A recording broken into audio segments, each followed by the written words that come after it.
বন্ধু বান্ধৱীসকল আগৰ দৰে আজিও এটা বিশেষ বিজ্ঞাপন লৈ আপোনালোকৰ ওচৰলৈ আহিছোঁ। আজি যিটো বিজ্ঞাপন লৈ আপোনালোকৰ ওচৰলৈ আহিছোঁ এই বিজ্ঞাপনটো ৱাটাৰ ৰিচোৰ্চ ডিপাৰ্টমেণ্টৰ পৰা আহিছে।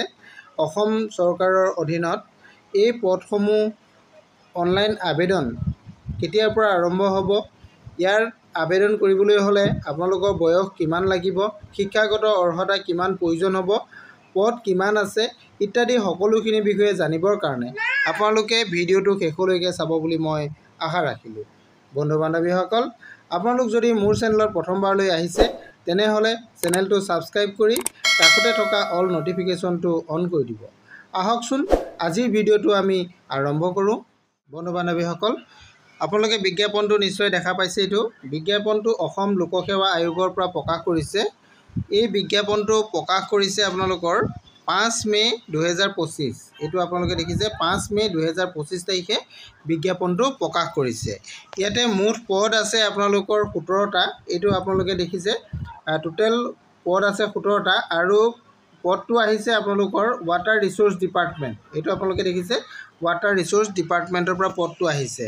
এতিয়া আমি আহোঁ এই পদকেইটা কোন কেটেগৰীত কিমানটা পদ আছে এইকেইটাৰ বিষয়ে।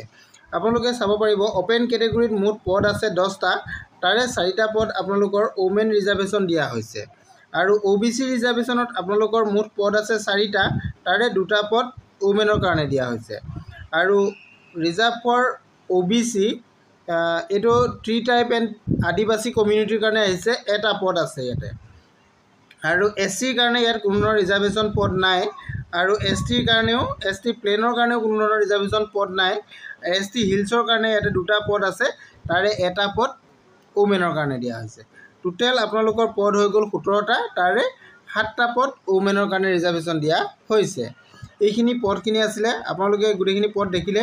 আৰু ইয়াতে PWBD কেণ্ডিডেটসকলৰ কাৰণেও 1টা পদ ৰিজাৰ্ভেশ্যন দিয়া হৈছে। এইটো আপোনালোকে দেখিলে মুঠ পদ যিহেতু 17টা আছে। ইয়াৰ কাৰণে আপোনালোকৰ যিটো দৰমহা হ'ব, দৰমহাটো কিমান হ'ব আপোনালোকে চাওক। দৰমহাটো আপোনালোকৰ pay scale plus grade pay plus other allowances আহিব। ইয়াতে আপোনালোকৰ পে স্কেলটো 14,000 টকাৰ পৰা আৰম্ভ হ'ব, 70,000 টকালৈকে হ'ব। আৰু গেট পে'টো আপোনালোকৰ ইয়াতে থাকিব 8,700 টকা। আৰু পে বেণ্ডটো আপোনালোকৰ হ'ব 2। গতিকে আপোনালোকে ইয়াতে দৰমহাটো আপোনালোকৰ কিমান হ'ব এইটো জানিব পাৰিলে। ইয়াৰ পিছত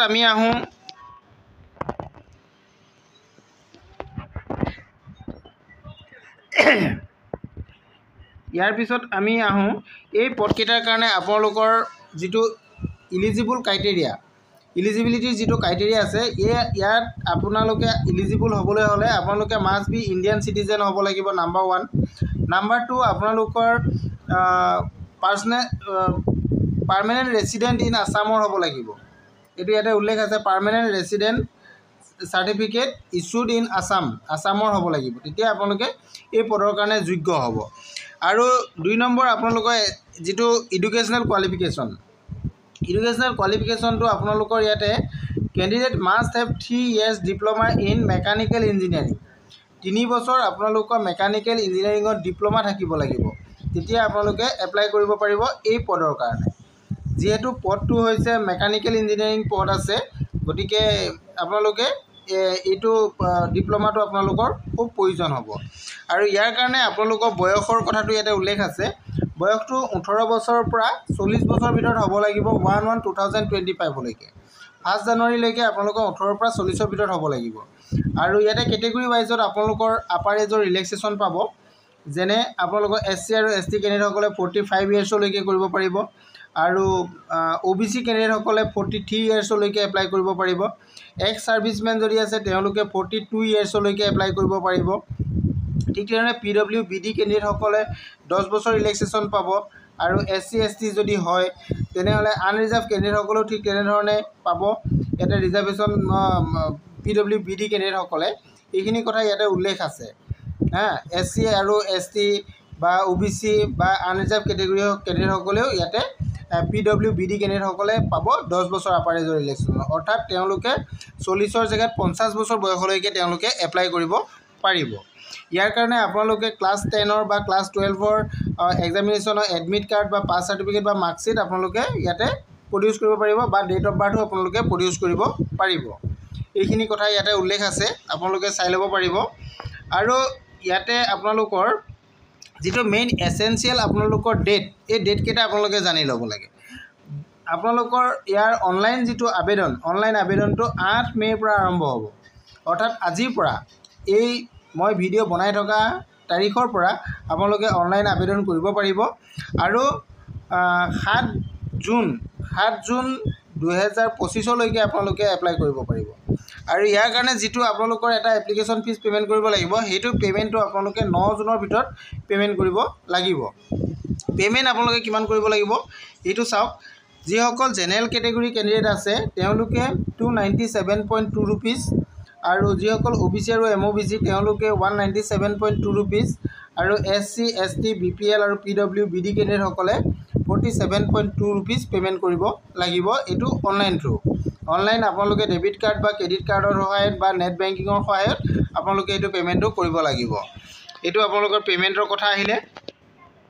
এতিয়া টোটেল কথাখিনি আপোনালোকক জনাই দিলোঁৱেই। আৰু আপোনালোকে কেনেধৰণে এপ্লাই কৰিব, এপ্লাই কৰিবলৈ হ'লে যিটো APSCৰ যিটো অফিচিয়েল ৱেবছাইট আছে ৰিক্ৰুইটমেণ্টৰ, এই ৱেবছাইটত যাব। এইটো ৱেবছাইটটো আপোনালোকক দেখাই দিছোঁ, apscrecruitment.in। এই ৱেবছাইটত গৈ আপোনালোকে ৰেজিষ্ট্ৰেশ্যন কৰি আপোনালোকে আবেদনটো কৰিব পাৰিব। আবেদনৰ ডেটকেইটা আপোনালোকৰ ক'লোৱে মই, কোনকেইটা ডেটৰ পৰা আপোনালোকে আবেদন কৰিব পাৰিব। এতিয়া সকলোখিনি কথা আপোনালোকক জনালৈ। এতিয়া আপোনালোকে পোষ্টটো আপোনালোকে কি পোষ্ট সেইখিনি কথাও জানিলে সকলোখিনি কথা। পোষ্টটো যিহেতু জুনিয়ৰ ইঞ্জিনিয়াৰ, এইটো জুনিয়ৰ ইঞ্জিনিয়াৰ পদ হয়। এইটো ৱাটাৰ ৰিচোৰ্চ ডিপাৰ্টমেণ্টত পদসমূহ আহিছে। গতিকে আপোনালোকে আশা কৰোঁ এই পদসমূহৰ কাৰণে আবেদন কৰিব। আজিলৈ ইমানেই। যদি আপোনালোকৰ ভিডিঅ'টো ভাল লাগিছে তেনেহ'লে লাইক কমেণ্ট শ্বেয়াৰ কৰি দিবলৈ নাপাহৰিব। Thank U.